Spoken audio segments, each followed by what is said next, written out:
Alô galerinha que segue o canal de Estrada na Estrada. Hoje estamos aqui em Chapada dos Guimarães, hein? Estamos aqui no Camping e Hostel Recanto dos Pássaros. Vamos mostrar para vocês aqui como funciona. Depois da vinheta.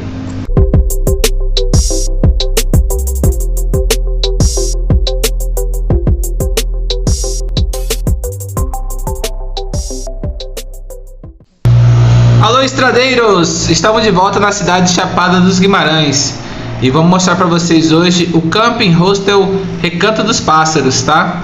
E para chegar aqui é muito fácil, galera.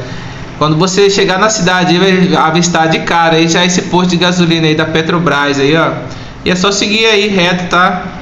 Olhou para baixo aí, pronto, já viu o Camping Hostel lá embaixo. E é só chegar lá e falar com o nosso amigo Jonas ou o nosso amigo Bispo.